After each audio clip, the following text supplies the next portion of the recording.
होती. हे मनोज जरांगे यांची स्वतंत्र मराठा मंत्रालय, कुणबी मंत्रालय स्थापन करण्याची मागणी म्हणजे हास्यास्पद मागणी. अरे महाराष्ट्र अस्तित्वात आला तेव्हापासून महाराष्ट्राच्या सातबाऱ्यावर तुमचं नाव तुम्ही कोरलं, अख्ख्या महाराष्ट्राच्या तुमची जहागिरी समजली.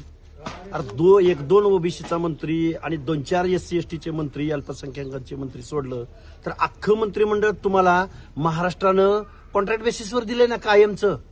आणि तुम्हाला आत्ता काय स्वतंत्र मंत्रिमंडळ स्थापन करण्याची गरज वाटली? म्हणून मनोज जरांगेला ना अक्कल आहे, ना ज्ञान आहे, ना कुठल्या गोष्टीचं तारतम्य आहे. स्वतंत्र मराठा मंत्रिमंडळ, मग बाकीच्या जातींनी 450 जातींनी स्वतःच्या जातीची मंत्रिमंडळ स्थापन करा म्हणून मागणी करायची का? निव्वळ महाराष्ट्रामध्ये अस्वस्थता निर्माण करणं, मुख्यमंत्र्याला मुख्यमंत्री पदाच्या खुर्चीवरनं खाली खेचणं आणि कुणाचा तरी पॉलिटिकल स्कोअर सेट करणं, यासाठी मनोज जरांगेंचं हे उपोषण आहे. अरे प्रायव्हेटायझेशन केलंय सगळ्या लोकांचं आउटसोर्सिंगच्या माध्यमातून. आता शासनाकडे नोकऱ्या राहिल्या नाहीत. प्रसाद लाडाची ज्या काही कंपनी आहेत, मी मगाशी सांगितलंय, या सगळ्या कंपन्यांच्या माध्यमातून हजारो नोकऱ्या आज प्रायव्हेटायझेशनच्या माध्यमातून उद्ध्वस्त झालेल्या आहेत. कुठलं आरक्षण, कुठलं महिलांचं आरक्षण, कुठलं SC STचं आरक्षण, या सगळ्या गोष्टीवरती पोतेरा फिरवायचं काम यांनी केलंय. आणि म्हणे आमचं मंत्रिमंडळ वेगळं करा.